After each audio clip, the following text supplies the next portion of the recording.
என்னோட ஹாப்பினஸ் என்னோட ஹேர் தான். என்னோட ஹேரை நினைச்சு இப்ப ரொம்ப ஸ்ட்ரெஸ் ஆயிட்டு இருக்கேன். என்னோட ஸ்ட்ரெஸ்னாலேயே மொத்த முடியும் போயிரு போல இருக்கு. எனக்கு கொஞ்சம் திக்கா இருந்தா கூட போதும், எனக்கு முழு சந்தோஷமுமே கிடைச்ச மாதிரி இருக்கும்.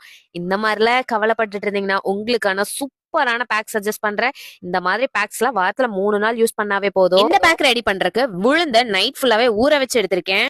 இது கூடவே செம்பருத்தி பூவையும் சேர்த்துக்கலாம். நீங்க ட்ரையா கூட சேர்த்துக்கலாம். நான் ஃப்ரெஷ்ஷா ஆட் பண்ணிருக்கேன். இதுக்கு அடுத்ததா செம்பருத்தி இலை ஒரு 20 செம்பருத்தி இலை இது கூட சேர்த்துக்கலாம். அதுக்கு அடுத்தது முருங்கை இலை, கொய்யா இலை ஒரு 10 இலை சேர்த்துக்கலாம். சின்ன வெங்காயம் உங்க கையில ஒரு கைப்பிடி அளவு, ஃப்ரெஷ்ஷான ஆலிவேரா ஜெல்லையும் சேர்த்துக்கோங்க. இது எல்லாத்தையும் மிக்ஸி ஜார்ல சேர்த்து ஃபைன் பேஸ்டா அரைச்சு எடுத்துட்டு வந்துடலாம். தண்ணி எதுவும் சேர்த்தாதீங்க. உளுந்துல இருந்த தண்ணி மட்டும் சேர்த்து இந்த மாதிரி ஃபைன் பேஸ்டா அரைச்சு எடுத்துக்கோங்க. இது கூட 2 விட்டமின் இ கேப்சூல் நான் சேர்த்துக்க போறேன். இந்த மாதிரி ஸ்கேல்ப் அண்ட் ஹேர் ஃபுல்லாவே அப்ளை பண்ணிட்டு ஒரு 20 மினிட்ஸ் கழிச்சு ஹேர் வாஷ் பண்ணிக்கலாம். நம்ம ஃபாலோ பண்ண எங்கிட்ட டைம் இல்ல நினைச்சீங்கன்னா நம்ம கிட்ட scalp and hair related problem எல்லாத்தையுமே கிளியர் பண்ணிட்டு புது முடி வளர்ச்சியை தூண்டி விடக்கூடிய ப்ராடக்ட்ஸும் அவைலபிளா இருக்கு. வேணும்னு நினைக்கிறவங்க கீழே தெரியற